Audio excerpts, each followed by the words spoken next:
बेटा अब हमारे पास इलेक्ट्रोमैग्नेटिक इंडक्शन का लास्ट टॉपिक आता है DC dynamo.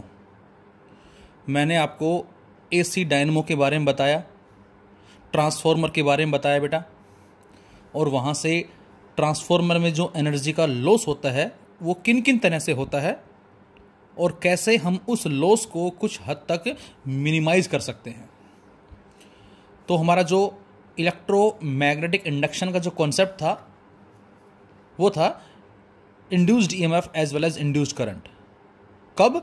When ever amount of magnetic flux linked with the coil is changes. बच्चों, जब भी हम फ्लक्स किसी भी कॉइल के कॉरस्पॉन्डिंग लिंक कर रहे हैं, यदि वो चेंज हो रहा है तो उससे हमें induced EMF as well as induced current मिलते हैं। और ज़रा एक बार डीसी डायनेमो स्टार्ट करने से पहले एक बार मैं आपको फिर से बताना चाहूँगा अबाउट एसी डायनेमो। बच्चों, एसी और डीसी, एसी में शायद आपको ध्यान होगा अल्टरनेटिंग, मतलब जो करंट हमें मिलता है वो कुछ इस तरह से मिलता है, अल्टरनेट। और अल्टरनेट का मतलब, अल्टरनेट का मीनिंग क्या था हमारे पास? अल्टरनेट का मीनिंग था बेटा कि जो नीचे लोड रजिस्टर लिया था हमने, उसमें एक बार करंट की डायरेक्शन आई थी क्लॉकवाइज और दूसरी बार डायरेक्शन आई थी एंटी क्लॉकवाइज डायरेक्शन। मतलब जो लोड रजिस्टर है बेटा, इसमें करंट एक बार आता है क्लॉकवाइज में और सेकेंड हाफ में आता है एंटी क्लॉकवाइज डायरेक्शन में, और इस एक्शन को ही हमने एसी का नाम दिया था, अल्टरनेटिंग का नाम दिया था।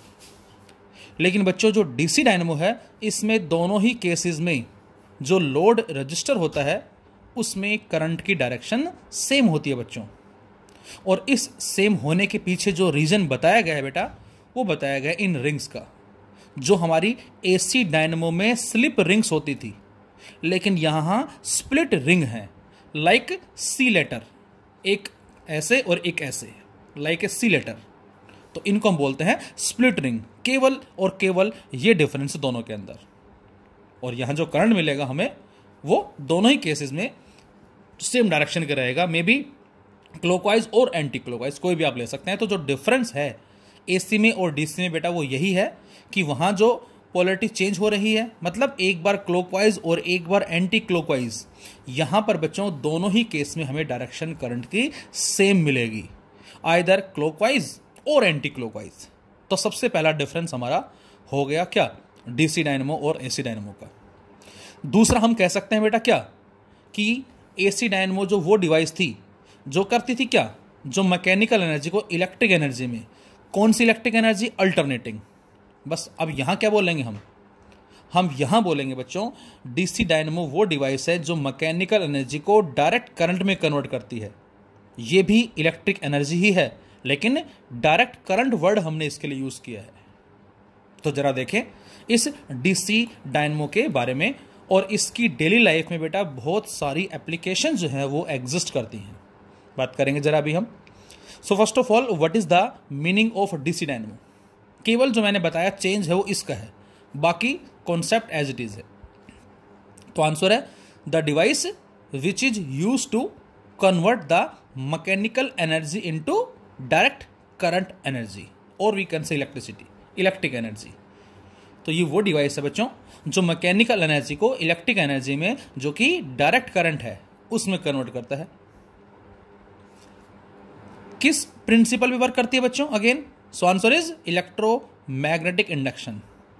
And what is the meaning of electromagnetic induction?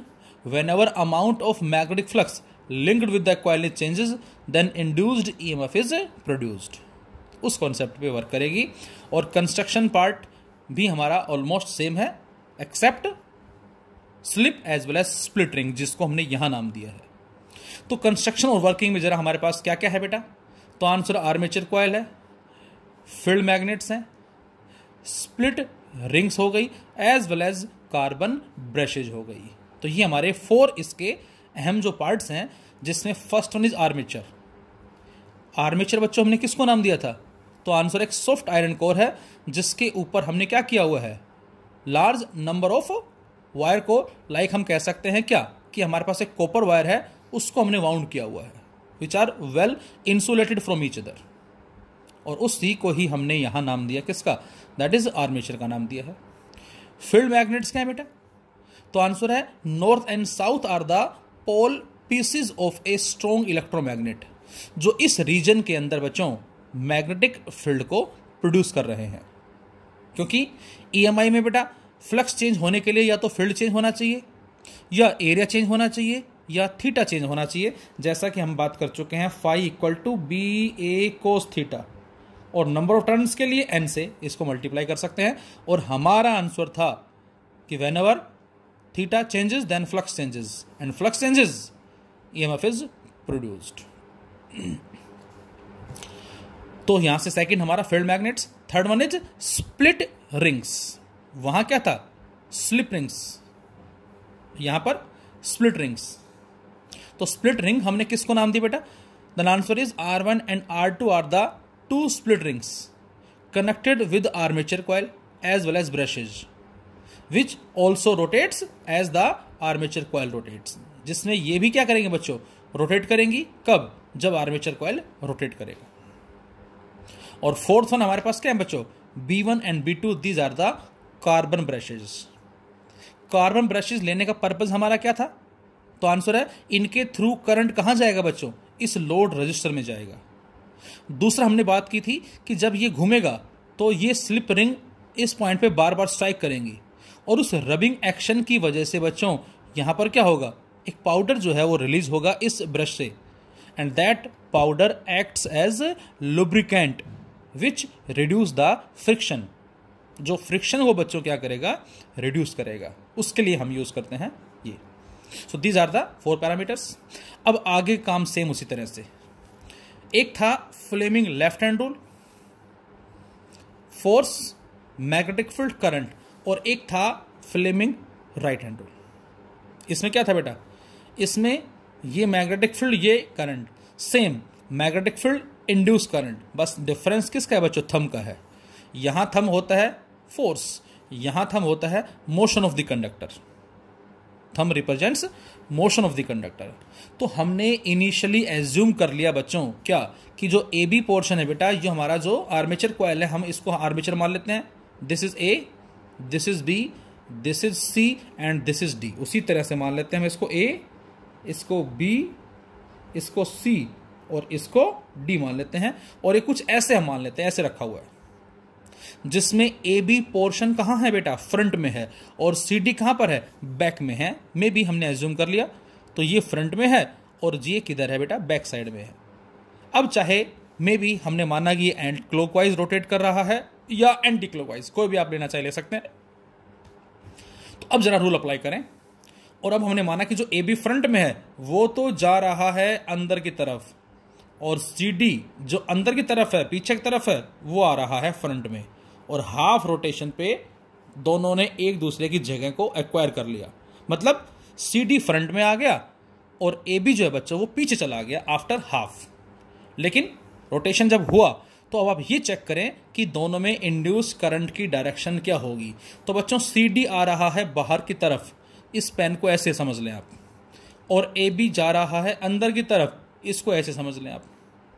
तो ये पेन ऐसे है, इसका मतलब बच्चों क्या है, इसका मतलब बेटा ए बी अंदर जा रहा है।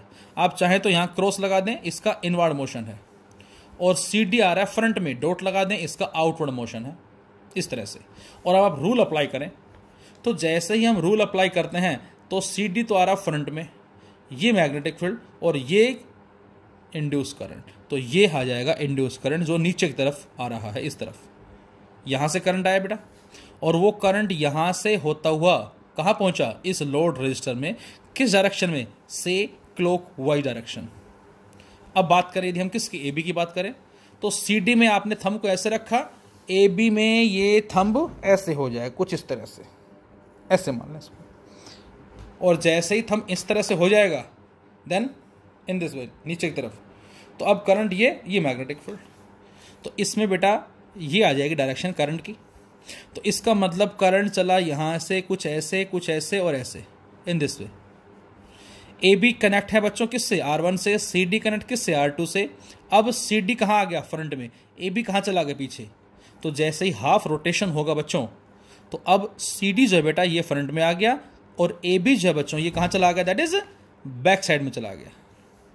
और अब जो ए बी है बेटा वो R1 से कनेक्ट था, तो ये R1 इधर आ जाएगा B2 के साथ, और सी डी जो R2 से कनेक्ट था वो आ जाएगा इधर R2 B1 के साथ। मतलब पहले B1 B2 R1 R2, मतलब B1 R1 के साथ है and B2 with R2, but now B1 with R2 and B2 with R1।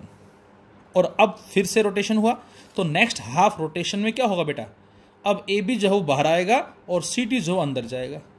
फिर से रूल लगाएंगे हम, और फिर से रूल लगाएंगे बेटा हम, तो यहाँ पर फिर से हमें ये मिलेगी डायरेक्शन किसकी, इंड्यूस करंट की, जो यहाँ से आया और इसके थ्रू इसमें आ गया, और इस लोड रजिस्टर से होता हुआ इस तरह से हम कह सकते हैं। तो इस लोड रजिस्टर में करंट की डायरेक्शन फिर से क्या है बच्चों, सेम है।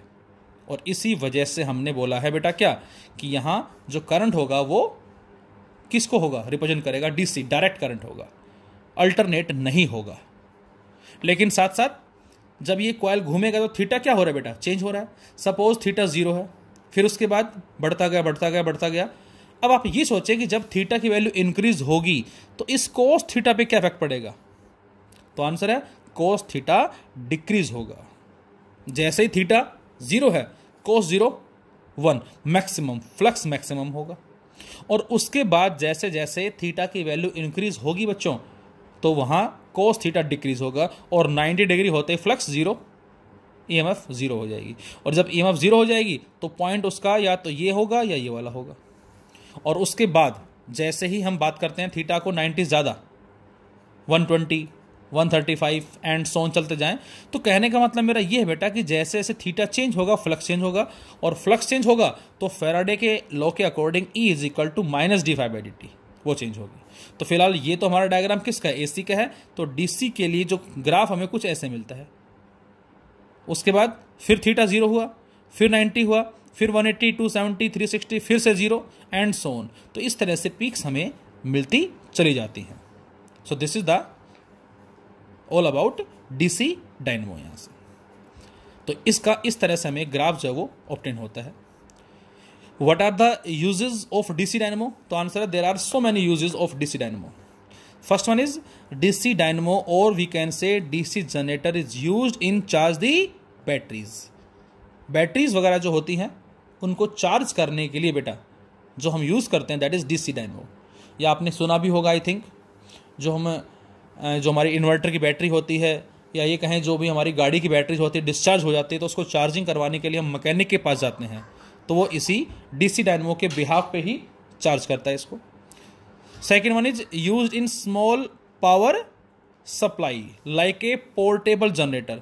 आजकल कुछ लोग अपने घरों में एक छोटा जनरेटर यूज़ करते हैं, जो अक्सर या तो छत पे रख देते हैं या वो अपने मेन एंट्रेंस के जस्ट साइड में रख देते हैं। तो वहाँ वो कॉन्सेप्ट हमारा इस पोर्टेबल जनरेटर का ही है, जिसको DC जनरेटर का नाम दिया है। और लाइट जाने के बाद हम उसको स्टार्ट कर देते हैं, जो हमें सप्लाई दे देता है। इसके अलावा बच्चों हमारे पास लेबोरेटरीज में काफ़ी टेस्टिंग पर्पजेज होते हैं, वहाँ पर भी हम इस DC डायनेमो को यूज़ करते हैं, as well as generating light. जो जनरेटिंग लाइट हमारा जो कॉन्सेप्ट है, मतलब मैकेनिकल एनर्जी इलेक्ट्रिक एनर्जी में कन्वर्ट हो रही है बेटा, और इस इलेक्ट्रिक एनर्जी को बहुत सारे पर्पजेज में हम यूज़ कर रहे हैं, लाइक हीट प्रोड्यूस कर रहे हैं, साउंड प्रोड्यूस कर रहे हैं, इस तरह से हम इसको बोल सकते हैं। So this is known as DC dynamo.